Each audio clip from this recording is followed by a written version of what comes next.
예, 안녕하십니까. 8월 5일 토요일 오프로입니다. 자, 이번 주도 많이 신경을 썼죠. 예, 시장도 좀 변동 있고 시황도 체크할 게 좀 있습니다. 예, 지난주에 이어서 그래요.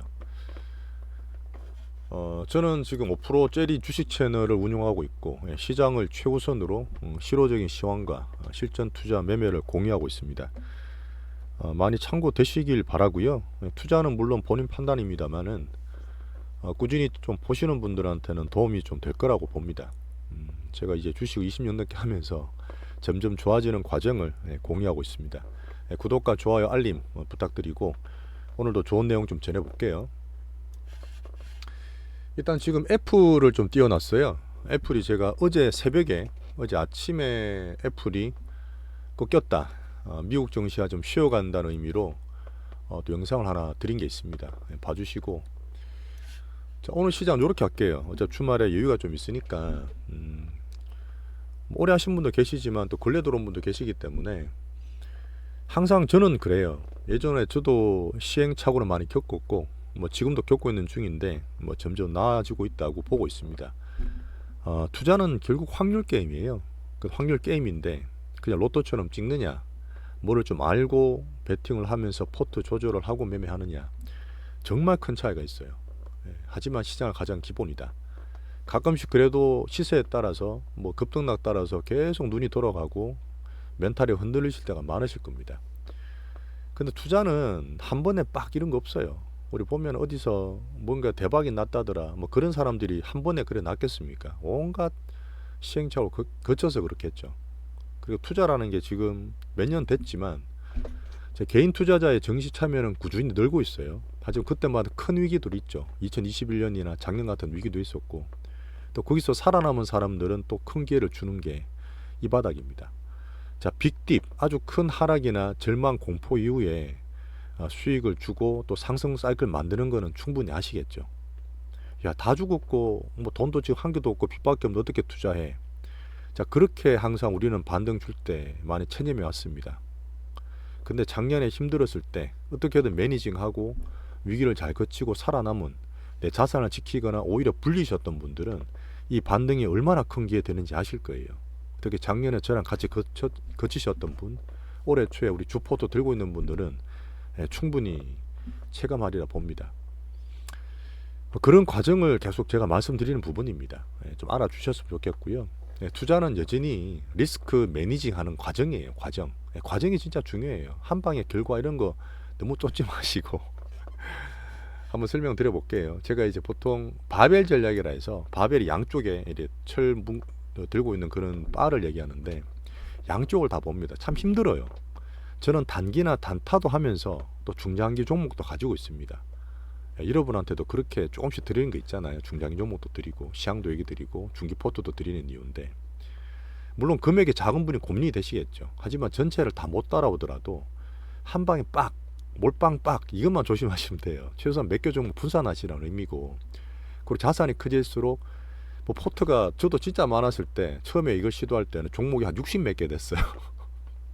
근데 그거는 정말 비효율적이고 어제도 그제도 가끔씩 저한테 이제 종목 추천 갖고 있는 거 물어보신 분 계셔서 제가 그냥 조언만 드리고 있는데 종목 되게 많으세요. 진짜 많으십니다. 백화점이라죠. 정말 안 좋은 거니까 이것저것 사다 보니까 그러는데 본인이 다 아는 것도 아니죠, 그죠? 그러면 거기에서 경중을 나눠서 포트 적은 거, 비중 적은 거는 과감하게 치시고 뭐 1%, 2%, 3% 들고 있는 거 더블 값 얼마나 하겠어요? 전체 계좌에 우리 전체 계좌가 올라가는 게 중요한 겁니다. 주식이든 시장이든 종목이든 상승할 때는 각자 이유가 있어요. 2차 전지가 어떻다, 반도체가 어떻다, 정말 스토리가 많잖아요. 섹터 스토리. 그걸 공부하셔야 돼요. 하지만 하락할 때, 시장이 하락할 때, 지금같이 하락할 때 있죠. 갑자기 뭐 국가 시용 등급이 어떻다, 지금 미국 시장이 어떻다, 또 고용이 어떻다 이런 시장 핑계를 댑니다. 하락할 때는 뭐 그렇다 해서 지금 뭐 점진적으로 큰 하락을 보는 건 아니지만 이 매크로를 또 공부하셔야 돼요.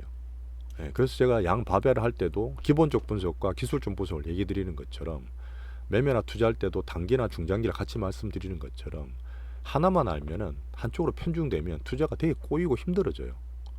한 개만 알다 보면 다른 쪽 대처가 안 된다니까요.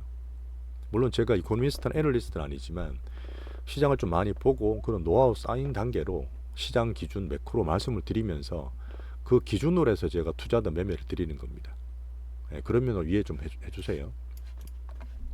자, 그리고 요번에 현금을 좀 많이 만들어 드렸어요. 지난주에 2차전지 많이 떨어질 때 현금 좀 많이 만들어 드렸고, 시장이 조금 제가 불안하다 어쨌든 경계를 했잖아요. 불안까지는 아니지, 경계하면서 현금 비중을 좀 많이 가져갔습니다. 뭐 30%에서 70%까지 늘렸는데, 2차전지 좀 많이 가지고 계셨던 분들은 현금 한 30%, 20%좀 될라나 모르겠는데 그 정도 해드렸고, 나머지 이제 목표방 같은 케이스는 현금을 좀 많이 가지고 있었어요. 자, 그걸 가지고 현금을 갖고 있는 가운데 매매를 했었고, 이 변동성 속에서 항상 우리는 중심을 잡고 어디로 가는지 기준을 잡았잖아요. 이것저것 안 보고 확실히 아는 거, 내 기준 잡힌 거, 확률 큰 데만 계속 집중하고 있는 과정입니다. 이게 큰 계좌 보는데 중요해요. 섹터별 코어주들로 집중합니다. 제가 항상 얘기했던 포모, 오를 때도 있어요, 빠질 때도 있고요. 오르면 왜 저거 못 먹었을까, 왜 저거 살걸, 밑에서 수익 잘 보고 팔았어 어떤 종목을, 근데 그게 더 올라.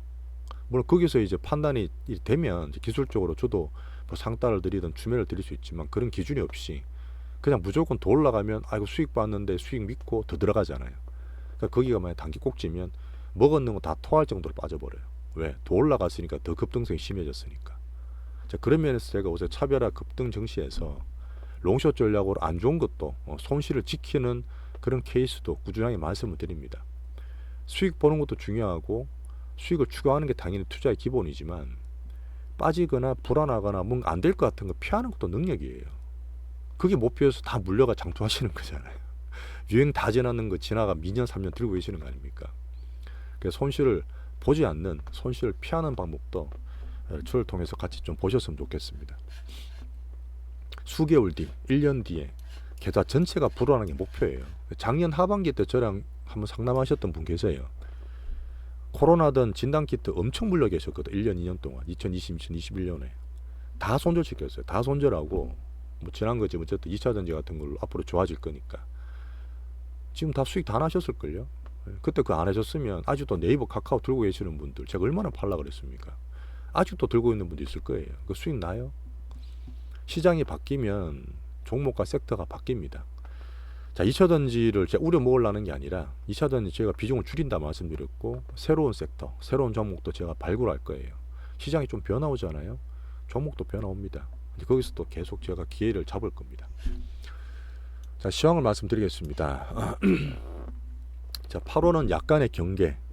미국이든 우리나라든 항상 이제 보면 정시가 8월달 좀 쉬워요. 그냥 보는 거는 이제 투자자들이 휴가를 많이 갑니다. 저는 못 가고 있어요. 휴가를 많이 가고, 그러다 보니까 매매들이 조금 적극성이 떨어집니다. 쉬려고 하고 팔려는 것들이 있죠. 자, 그리고 지금 나왔던 미국 국가신용등급 뭐 큰 문제는 아니지만 팔 수 있는 핑계를 드릴 수 있다 말씀을 드렸고, 그 다음에 지금 8월 말 잭슨홀 미팅이 있는데 제가 항상 꾸준하게 말씀드린 거 있죠. 뭐 무조건 좋고 종목 매매하지만 그 뒤에서 제가 나올 것들을 호주머니에 넣고 있다는 거. 미국 경기에 대한 문제. 미국 경기가 리세션 빡 가지 않아요. 빡빡 가는 거 없습니다. 그 천천히 올 텐데 그런 것들이 자꾸 시그널을 보면서 제가 조심하고 현금 비중 가져가자, 이런 근거가 된다 보시면 돼요. 어쨌든 우리나라에서 주식을 하시지만 미국 증시가 글로벌의 그냥 기준입니다. 네, 기준이에요. 그러니까 미국 증시도 저는 계속 봅니다. 주식도 계속 보고요. 자, 제가 하반기에도 이제 주식을 할 수 있는 좋은 가장 큰 기준이 뭐라 그랬어요? 금리 고점이 났다. 자, 미국의 연준이 금리 다 올렸다. 7월달. 이제 요새 보면 이제 9월달에도 동결한다는 확률이 맨날 보는 거 있어요. 90%, 80% 올랐습니다. 이제 금리 못 올린다는 거예요. 그거는 유지합니다. 자, 하지만 달러가 약세된다. 이 금리가 떨어지기 때문에 달러 약세되고 이머징이 좋다는 얘기로 몇 주 전에 드리고 있는데, 커너는 바뀌진 않았어요. 근데 그때 달러 인덱스가 98일에 가다가 지금 다시 102까지 오다가 지금 100일까지 떨어졌거든요. 좀 올라온 거죠, 그때보다. 그래서 지금 큰 흐름상 이게 맞는데, 주식하기 좋은 시기가 맞는데, 요번에 나왔던 국가신용등급이라든지 그 여러 가지 미국의 경기 지표, 그 다음에 어제 또 애플 빠졌잖아요. 애플 빠지는 것 때문에 달러가 살짝 상승했습니다. 그러다 보니까 조금 출렁거리는데, 그 출렁거림 중에서도 저는 기회를 보고 있어요. 시그널을 보고 있습니다. 국가신용등급은 너무 2011년처럼 고민하지 말라 그랬어요. 그냥 팔 수 있는 단기적 정시의 차익 실현을 보는 그런 빌미로 작용했다 봅니다. 하지만 금리는 되게 중요하죠. 금리는 진짜 중요하고 오히려 주식보다 이 금리가 정말 더 스마트하거든요. 우리가 보통 정시를 볼 때 빅스마트, 빅게임 얘기하듯이 금리를 하는 사람들은 정말 스마트해요. 추세 보긴 좋습니다. 하지만 지금 10년물이 오히려 더 올랐어요. 그 말은 뭐냐? 인플레가 쉽게 잡히지 않는다는 의미도 있지만 내년에도 지금 미국의 이제 장기물 관련해서 지금 발행을 해야 되고 미국 부채 관련 얘기 지금 나오잖아요. 부채가 역대급이다. 급을 주면 겁먹지 마세요. 이거는 사실 당연한 얘기예요. 미국은 역대로 2차 대전부터 그 뒤에 70년대, 80년대 거쳐오면서 부채가 줄은 적이 한 번도 없어요. 야, QT 하잖아. 야, QT 하죠. 그럼 살짝은 줍니다. 하지만 중장기인 추세는 계속 늘어가요. 왜? 달러 기축통화에 세뇨리지가 있지 않습니까? 얘는 돈을 그렇게 풀고 달러를 그렇게 윤정기로 찍어도 달러 가치가 안 떨어지잖아요. 중장기로는. 제가 보는 달러의 약세라는 거는 그 큰 흐름, 수십 년 흐름 중에서 뭐 몇 년 정도, 몇 개월 정도의 단기 흐름일 수 있습니다. 2000년대 초반에 그랬던 것처럼. 자, 그런 흐름을 보시는 거예요. 사실 금리가 살짝 상승했기 때문에 뭐 장기물을 지금 부채 때문에 발행해야 된다. 하지만 또 그 반면 QT도 또 축소를 해야 돼요. 지금 버피농이 지금 미국 국채는 안전하다. 우리나라, 미국 같은 나라에서 지금 채권에 대한 시용도금 낮추는 게 말이 되느냐. 온갖 유명한 분이 나와서 쉴드를 치고 있죠. 미국에 투자하는 분은 당연히 쉴드 칠 수밖에 없어요. 미국의 기준이니까.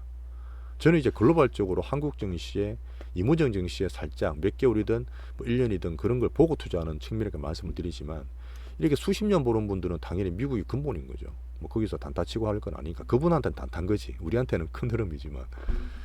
자, 그리고 지금 IB들 있죠. 은행들. 미국의 유명한 IB들도 안 좋다 안 좋다 S&P 떨어진다는 애들도 지금 계속 낙관론으로 바뀌고 있어요. 근래 들어서. 왜? 정시가 괜찮았으니까.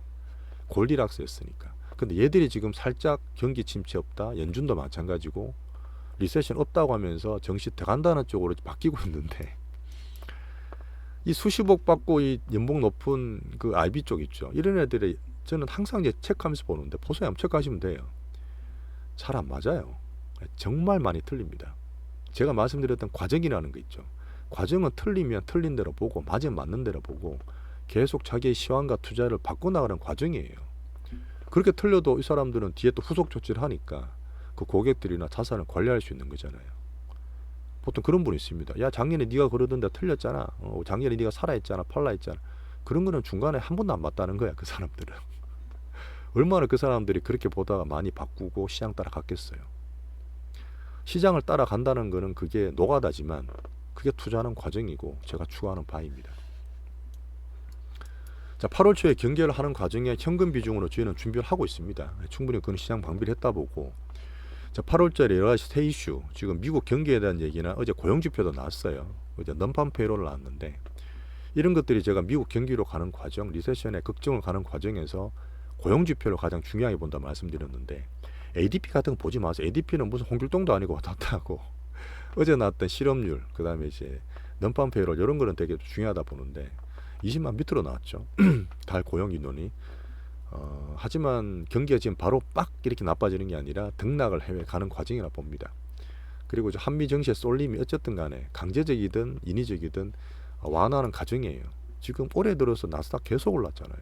그래서 나스닥도 지금 10수년 만에 스페셜 리밸런싱도 했지 않습니까? 하지만 지금 또 정시의 어떤 그런 개미들이 빅머니들이 애플 같은 거 조정 주면서 좀 쉬어가자 그렇게 하고 있는 측면에 보시면 됩니다. 겁낼 건 아니고 방비를 다 해놨으니까 등락을 이용하시면 돼요. 그리고 새로운 성장 동력도 분명히 나옵니다. 분명히 나와요. 이걸 계속 보시면 돼요. 자, 우리나라 같은 케이스는 2차전지 중기의 비중 축소를 계속 말씀드리고 있습니다. 워낙 말씀드려서 자주 말씀 안 드릴게요. 이제는 8월 9월부터 하반기 중기 가지고 계신 분은 보는 것입니다. 단기 보시는 분들은 단기로 하시면 되고. 자, 지난주에 수요일과 그 다음 이번 주, 지난주 난리 났었잖아요. 하지만 그때 고점이 신고가 내면서 에코프로 HN 어제 우리 상가하는 거 수익 났지 않습니까? 일단 바로 팔 건 아니지만 이거를 통해서 다음 주 초에 한번 체크할 거예요. 2차전지 내에서 또 뭐가 나올지, 변화를 줄지. 자, 미국의 연준위원들, 이분들이 사실 매크로나 연구의 가장 기준이죠. 가시칼이나 굴수비나 여러 가지 연준위원 말씀드린 거는 비슷합니다. 경기 괜찮네, 물가 잡히네, 그전보다 조금 매파적으로 바뀌는 게 맞다. 하지만 저는 이런 거 보면서 이분들 워낙 크게 보기 때문에 그러는데 저는 조금 세밀하게 잘라서 보잖아요. 그래서 지금 살짝 경계하는 쪽으로 좀 틀었다 이렇게 보시면 됩니다. 자, 미국의 국가 신용등급 강등, 피치에 대한 내용. 이거 잠깐 말씀을 장중에 드리긴 했는데 어쨌든 피치는 미국 회사는 아니에요. 물론 지금 약간 또 대주주 바뀌어서 미국으로 오긴 했는데 원래는 이게 유럽 쪽에 있는 회사인데 전체 신용 그 등급하는 회사의 S&P 스탠다드 앤 푸어스랑 무디스가 거의 7-80% 차지하고 피치는 15%인가? MS가 얼마 안 돼요. 그래서 약간 정치적인 얘기다 이렇게 해석하시는 분들 계시는데 근데 분명히 일단은 국가 신용 등급을 좀 낮췄다는 거는 최고 등급에서 내려왔다는 거는 미국의 국채나 금리에 이것도 제가 아까 말씀드렸던 뭐 QT랑 좀 연계해서 본다 그랬잖아요. 이렇게 1조 달러 발행 막 하고 가면 금리는 당연히 오릅니다. 오르는 게 당연해요. 그러면서 증시가 좀 빠지고 영향 받는 게 당연해요. 그런 빌미로 주식이 좀 빠진다 보시면 되지만 계속 그럴 거냐? 미국 부채가 지금 높은 건 알고 발행하는 건 다 알아요. 그래서 그거를 근본적으로 매크로가 망가졌다. 이렇게 저는 보지는 않습니다. 금리랑 환율 보면서 제가 이제 충분히 매니징을 해드릴 거예요. 자, 미국 어닝 시즌이 거의 끝나갑니다. 제가 어제 아침에 말씀드린 애플에 대한 꺾였다, 쉼표 이런 거 드린 것처럼 지금 퀄컴도 그때 나 좀 빠졌죠. 뭐 스벅도 괜찮았었는데 애플이 좀 문제가 졌고 특히 아마존이 또 근데 애플이 안 좋은 가운데 선방을 또 하고 있어요. 빅테크, 매그니피센트 세븐 중에서도 약간의 등락이 있다는 거죠. 그런 거 보면서 또 차별하시면 돼요. 골디락스가 살짝 꺾인 겁니다. 물가는 잡혔지만 경기 괜찮다, 어닝 좋다, 주식도 좋다 했는데 살짝 기스가 나는 거예요. 그게 중심 뭐가 있다? 고용지표가 있습니다. 고용지표. 요거는 잠깐 말씀드리면 어제 그 나왔던 고용지표는 실업률은 3.5까지 떨어졌어요. 3.5 맞나? 하여튼 저번보다 떨어졌기 때문에 실업률은 좋아졌어. 근데 이제 고용되는 그 숫자는 줄었어요. 그 말이 뭐냐? 사람 고용되는 숫자는 줄었는데 실업률은 더 줄었다. 기업들이 고용을 덜 한다는 거예요. 고용 수요가 줄었다는 얘기입니다.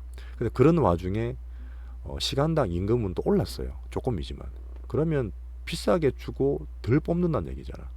그 말은 반대로 생각했을 때 기업 측면에서는 부담이 좀 되는 거예요. 뭐 몇 개월째 계속 빅테크도 그렇고 지금 엄청 지금 이 파이어 많이 했잖아요. 뭐 그런 상태다 보니까 그런 것들이 좀 누적되고 이런 고용에 대한 흐름이 잡혀가게 되면 그때 미국 고용이 꺾이면 소비도 꺾이는 거 아닌가 하면서 미국 소비 꺾이면 사실 우리나라 수출도 문제예요. 그건 크게 봐야 되는 부분인데 하반기 때 한번 저는 부각될 거라 봅니다. 이제 그런 면들의 매크로가 제가 수출 우리나라 2차 전지가 엄청나게 미국 시장 중요하다 말씀드렸잖아요. 그러다 보니까 하반기에는 우리가 중기 비중 줄일 수 있는 게 그런 비중도 미국의 소비도 저는 보는 겁니다. 아시겠죠? 자, 중국은 그래도 조금 낫습니다. 중국이 조금 이런 것 좀 중간중간 말씀을 드리는 게 미국만 보는 게 아니라 우리는 중화권 이모징이에요. 오히려 지금 중국이 어제 같은 케이스는 미국 빠질 때 MSCI 같은 게 잘 버티더라고. 워낙 많이 빠져있다 했잖아요. 그리고 내년까지 미국과 중국의 정치적인 거 본다 그랬잖아요. 그러다 보니까 박살을 못 내. 왜 한 달 전인가 블링컨 왔다 갔고 옐런도 왔다 갔고 키신저 왔다 갔고 이제는 시진핑과 바이든의 정상회담도 가능하다는 얘기 나옵니다. 어쨌든 정치적으로 둘이 필요한 거죠. 바이든도 마찬가지고요. 그래서 큰 흐름상 여전히 미중 패권이 잠깐 휴지기는 가질 수 있다. 그런 것 때문에 미국 정시든 뭐든 박살이 안 난다 보고 특히 중국 정시나 제가 항생테크나 위안화 기준 본다 했잖아요. 이게 가장 중요한 겁니다.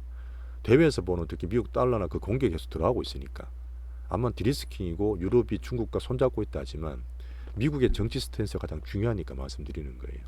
그래서 내년까지는 여전히 휴직이다 보니까 그런 흐름으로 제가 중국이든 미국이든 정시가 박살이 안 날 거다. 내년에 정시 조지면 안 되잖아요. 참 대선을 미국도 그런 면으로 보는 게 있고 하지만 반도체든 기술 패권 양보는 절대 없죠. 계속 그렇고 8월 달에도 추가적인 규제가 나올 거란 얘기가 있습니다. 미국에서.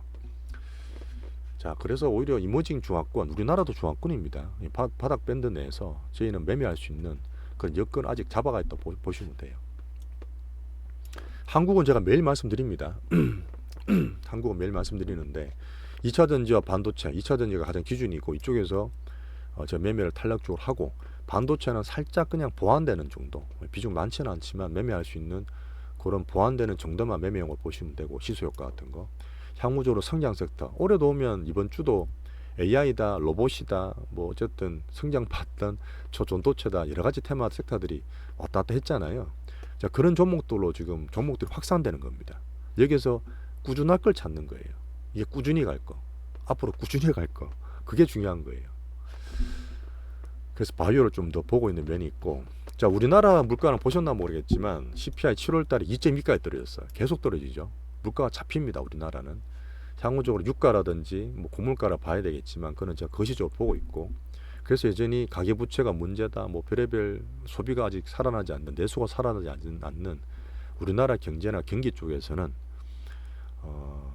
금리 인하를 저는 보고 있어요. 하반기 때. 야, 그럼 부동산 사야 되는 거 아니야? 아니에요. 부동산은 아주 크게 봅니다. 몇 년을 봐야 돼요. 살짝 뭐 올해 잠깐 올랐다 해서 아까 말했던 미국의 경기 문제나 이쪽이 나오게 되면 또 안 좋아져요. 그 다음에 그 금리가 팡팡 내려가는 게 아니라 말씀드렸잖아요. 좀 떨어지더라도 내년에도 고금리, 중금리가 계속 유지될 거라 봅니다. 그러다 보니까 부동산은 여전히 부담스럽게 보수적으로, 이거 사가지고 뭐 단타 치실 거 아니잖아요. 단타 이런 것들은 정시에서 치는 겁니다. 정시에서. 향후적으로 정시에 꾸준히 들어온다 보고, 스몰모니 작은 사이클, 예전도 그랬어요. 정시에서 꾸준히 돈 버시고 나중에 안정되고 진짜 괜찮아질 때는 그때 부동산 하시면 됩니다. 야, 그리고 이번에 갑자기 코로나 잠깐 얘기 나왔죠. 코로나 재확산 없다 봅니다. 제가 뭐 예전에 한참 바이오도 얘기 드렸고 코로나 얘기 드릴 때도 변종은 계속 나와요. 변종 나올 수 있고 변종 나올 때마다 확진자 늘 수는 있지만, 자, 치명률 2020년대 나올 때처럼 치명률이 그렇게 될 확률은 거의 없습니다. 이거 생물학적인 문제예요.